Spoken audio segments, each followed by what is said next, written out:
बिस्मिल्लाहिर्रहमानिर्रहीम। अस्सलाम वालेकुम नाजरीन, आपका मेज़बान अली हुसैन स्काई न्यूज़ के साथ एक बार फिर से हाजिर हूँ जी। दो अहम तरीन डेवलपमेंट हैं। एक तो नवाज शरीफ साहब और शहबाज शरीफ साहब के अंदर जो इख्तलाफ है वो खुल के अब सामने आने लग पड़ा है। कैसे कि दोनों भाई आपस में लड़ाई के मूड में हैं, दोनों एक दूसरे की पॉलिसी के ऊपर कंसेंसस नहीं कर रहे, दोनों के इख्तलाफात जो हैं वो वाज़ेह नजर आ रहे हैं। और इसके पीछे वजह क्या है, इस लड़ाई की वजह क्या है, ये जो कंसेंसस नहीं हो पा रहा दोनों के अंदर, इसकी वजह क्या है, दोनों आपस में गुत्थम गुत्था क्यों होने जा रहे हैं।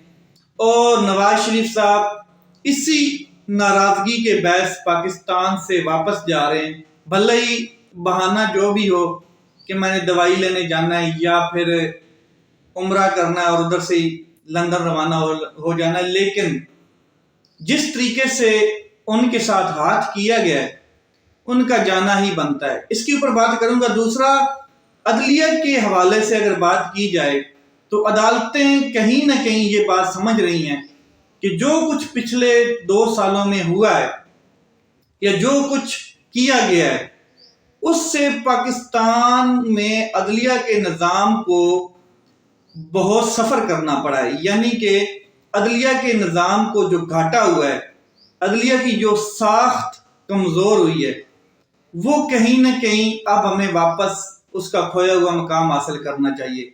और आवाज़ें उठना शुरू हो गई हैं अदालतों से, जजेस की जो राय है वो सामने आनी शुरू हो गई है, जजेस के जो फैसले हैं उनसे भी उनकी राय नज़र आ रही है कि वो किस जगह पे स्टैंड करते हैं। चाहे वो लाहौर हाई कोर्ट हो, चाहे इस्लामाबाद हाई कोर्ट हो, चाहे पेशावर हाई कोर्ट हो, चाहे सुप्रीम कोर्ट ऑफ पाकिस्तान में, जजेस की जो डिवीजन है, जजेस की तकसीम बज़ाहिर खुल के सामने अब आ रही है और अपना अपना मौकफ दोनों ग्रुप दिखा रहे हैं। जो इस वक्त के हुक्मरानों के साथ ग्रुप खड़ा है वो भी, और जो ग्रुप हक और इंसाफ के साथ खड़ा है, दोनों ग्रुप आपस में इख्तलाफ रखते हैं और ये चीज अब बिल्कुल खुल के सामने आना शुरू हो गई। इनके ऊपर बात करता हूं। सबसे पहले बात करते हैं यहां से ही कि जो अदलिया है वो ये चीज समझ चुकी है कि 8 फरवरी को जो वोट डाला गया वो बिल्कुल अदलिया के फैसलों के खिलाफ डाला गया। कैसे कि अवाम ने जिस शख्स को वोट डाला है उस शख्स को तो अदलिया ने सजाएं सुनाई हैं, उस शख्स को 31 साल की सजाएं सुनाई गई हैं और नाअहली भी सुनाई गई है। फिर भी अवाम ने उन फैसलों को रिजेक्ट किया। इसका मतलब ये कि अवाम किसी और जगह पे स्टैंड करती है और जो फैसले दिए गए अदलिया की जानिब से वो दुरुस्त नहीं थे। इसके अलावा आप देखें कि डिवीजन बनती हुई नजर आ रही है। डिवीजन क्या बन रही है कि जो इस्लामाबाद हाई कोर्ट है उसके जजेस की डिवीजन बिल्कुल सामने नजर आ रही है और जो सुप्रीम कोर्ट ऑफ पाकिस्तान के जजेस हैं उनकी भी डिवीजन नजर आती है। ये तो बंदियाल साहब के दौर से नजर आ रही थी, लेकिन अब मजीद खुल के सामने आ रही है। एक सीनियर सहाफी हैं हसनात मलिक साहब, ज्यादातर वो अदलिया की रिपोर्टिंग करते हैं, अदलिया की जो केसेस हैं उनको रिपोर्ट करते हैं, उनकी कवरेज करते हैं। उन्होंने एक इंटरव्यू के दौरान बिल्कुल खुल के कुछ चीजें सामने रखी हैं, उनके ऊपर बात करते हैं। सबसे पहले तो उन्होंने कहा है कि जो अदलिया में इस टाइम डिवीजन है वो अगर मैं बताऊं तो इस्लामाबाद हाई कोर्ट में 8 जजेस हैं, सीनियर मोस्ट जजेस, और आमिर फारूक साहब जो हैं चीफ जस्टिस हैं। अब एक चीफ जस्टिस साहब जो हैं वो एक साइड पे खड़े हैं और 7 जजेस अलग खड़े हैं, अलग मौकफ रखते हैं। फॉर एग्जांपल उनके नाम अगर मैं लूं तो जस्टिस समन रफत साहिबा, जस्टिस मियां हसन गुल औरंगजेब, जस्टिस तारिक जहांगीरी साहब और जस्टिस इजाज इसहाक साहब, जस्टिस बाबर सतार साहब। ये जितने भी जजेस हैं इनका एक अलग मौकफ है, इनकी एक अलग राय है और बिल्कुल वाज़ेह नजर आ रही है। फॉर एग्जांपल अगर इनके पास जितने भी केसेस गए हैं, चाहे वो इमरान खान साहब की दरखास्त के हों, चाहे वो डिटेंशन ऑर्डर्स के हों, चाहे वो तहरीक इंसाफ के किसी और लेवल के اپلیکیشنز ہوں تو وہ 100% ان کو اس میں انصاف ملا ہی ملا ہے، ان کو ریلیف ملے ہی ملا ہے۔ لیکن جو کیسز، جو بھی درخواستیں عامر فاروق صاحب کے سامنے لگی ہیں ان میں انصاف نہیں ملا، اور عامر فاروق صاحب جو ہیں چیف جسٹس اسلام آباد ہائی کورٹ، ان کے اوپر پاکستان تحریک انصاف اعتراض کرتی ہے، ان کے اوپر عمران خان صاحب کئی دفعہ اعتراض کر چکے ہیں، اور یہ وہی عامر صاحب ہیں جن کی عدالت کے احاطے سے عمران خان صاحب کو اریسٹ کیا گیا تھا، اور جس طریقے سے اریسٹ کیا گیا، جس طریقے سے شیشے توڑ پھوڑ کر کے اریسٹ کیا گیا، اس کے اوپر ان کو بالکل بھی تھوڑی سی بھی انہوں نے مذمت نہیں کی۔ تو اندازہ لگا لیں کہ ججز کی تقسیم بالکل واضح نظر آ رہی ہے، اور اب عدلیہ اپنا کھویا ہوا معیار بھی، جو کھویا ہوا مقام ہے وہ بھی بحال کرنا چاہتی ہے، کیونکہ عدلیہ کو سمجھ آ گئی قوم کس سائڈ پہ کھڑی ہے۔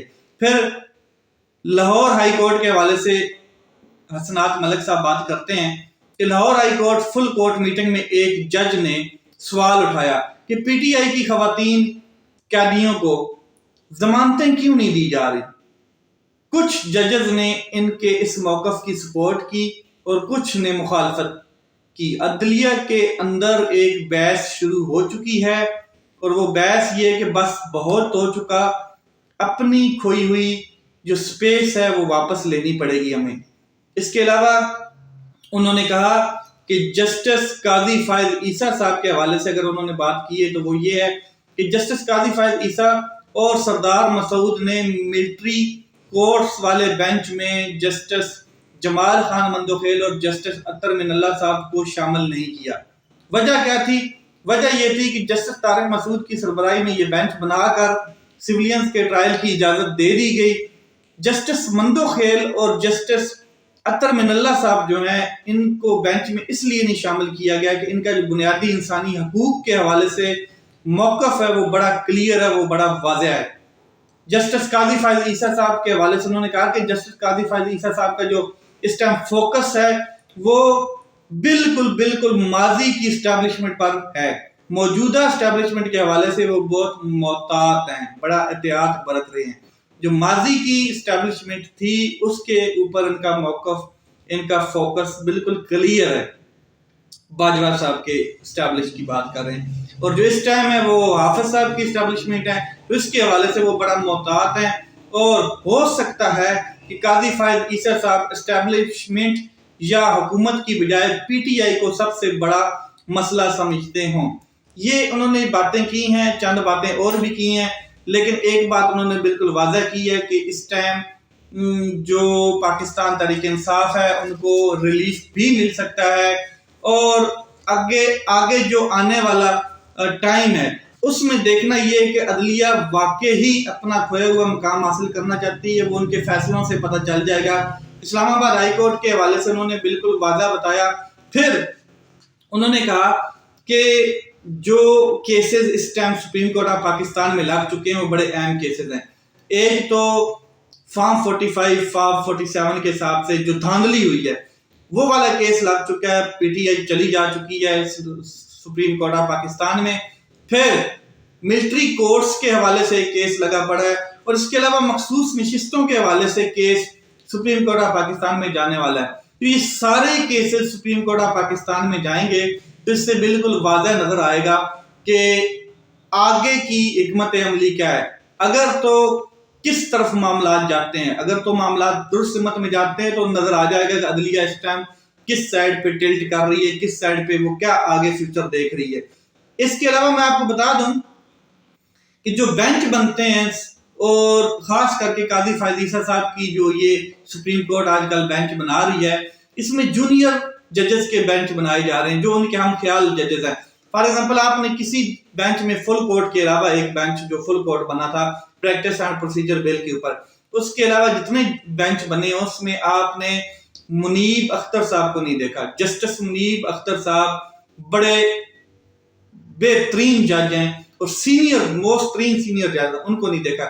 اب ایک بینچ بننا ہے ملٹری کورٹس کے حوالے سے، اس میں دیکھ لیں کہ آپ نے جسٹس اطہر من اللہ صاحب کو نہیں دیکھا، جسٹس منصور علی شاہ صاحب، جسٹس منیب اختر صاحب، جسٹس عائشہ ملک نہیں نظر آ رہی کہیں پر بھی، जस्टिस अतर मिनल्ला साहब कहीं पर नहीं नजर आ रहे, जस्टिस जमाल खान मंदोखेल साहब नजर नहीं आ रहे। तो ये जितने सीनियर जजेस हैं और जिनकी जो एक अपना एक मौकफ है, तो इससे नजर आता है कि अदलिया में भी एक वाज़ेह डिवीजन है, इसमें कोई शक नहीं है। और काजी फायद ईसा साहब जब भी बेंच बनाएंगे तो मोहम्मद अली मदर साहब को या मसरत हिलाली साहबा को ट्राई एक बनाया हुआ है, बेंच बना के उसके ऊपर फैसला, बल्ले का फैसला भी इसी ट्राई ने दिया था।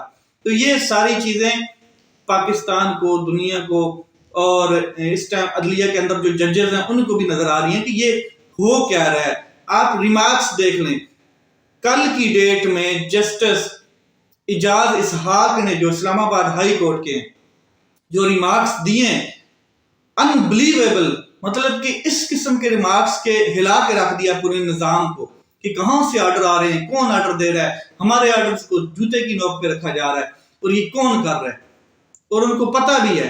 और 200 उन्होंने कहा था कि 200 सिविल सर्वेंट्स को सजा दे दी जाए या ये ऑर्डर गैर कानूनी मानना छोड़ दें तो मुल्क ठीक हो सकता है।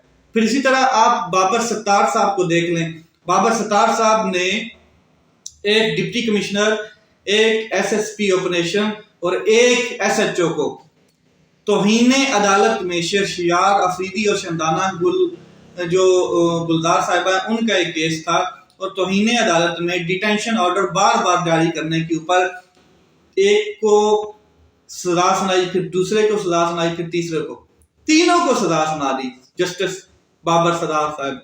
इसके अलावा और कई जजेस हैं जिन्होंने अपना मियार बिल्कुल क्लियर रखा हुआ है इंसाफ के हवाले से।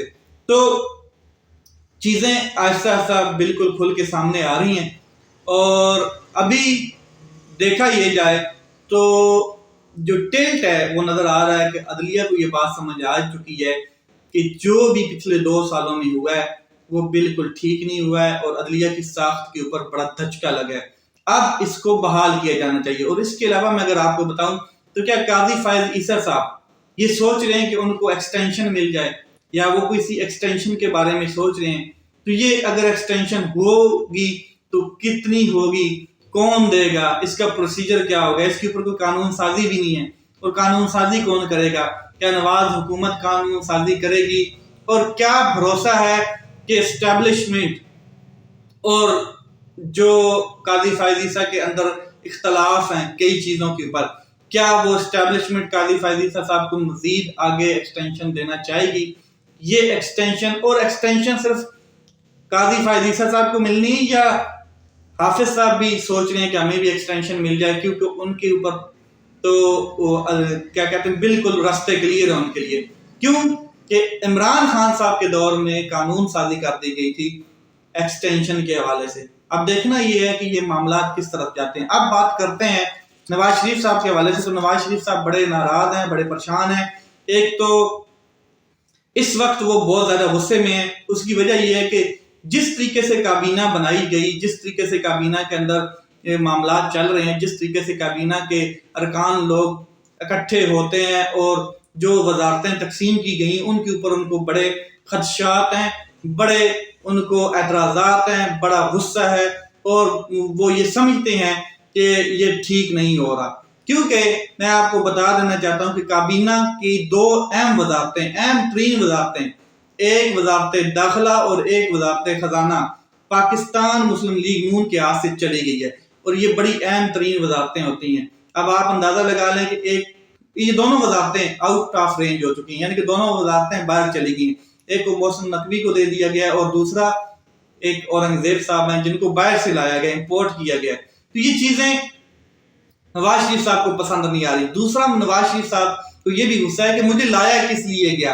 एक गुस्सा था ना कि मुझे क्यों निकाला गया, एक नवाज शरीफ साहब को गुस्सा है कि मुझे लाया क्यों गया, और जब लाया गया तो फिर मुझे तख्त पे क्यों नहीं बिठाया गया। जो मेरे साथ वादा किया गया, नवाज शरीफ साहब इसके ऊपर बड़ा गुस्से हैं कि मुझे तख्त पे क्यों नहीं बिठाया गया, और नहीं बिठाया गया तो कम अज कम जितना मुझे प्रोटोकॉल देना चाहिए था वो नहीं मिला।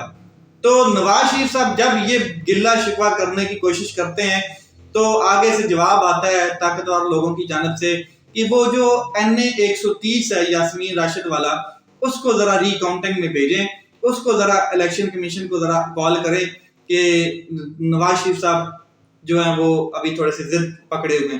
تو پھر نواز شریف صاحب کی جو ٹیون ہے وہ ٹھیک ہو جاتی ہے، وہ ترلوں پہ آ جاتے ہیں کیونکہ وہ اپنا الیکشن ہارے ہوئے ہیں. تو یہ معاملہ ہے، اسی وجہ سے اب وہ جا رہے ہیں باہر اور واپسی کا کوئی پتہ نہیں ہے. جیسے پہلے 7 سال بعد آئے تھے اسی طرح 7 سال بعد آئیں گے، یا لائے جائیں گے یا پکڑ کے لائے جائیں گے، لیکن ابھی ان کے لیے گراؤنڈ بالکل بند کر دیا گیا. اپنا خیال رکھیں، اپنے بھائی کے اس چینل کا خیال رکھیں. پاکستان زندہ باد.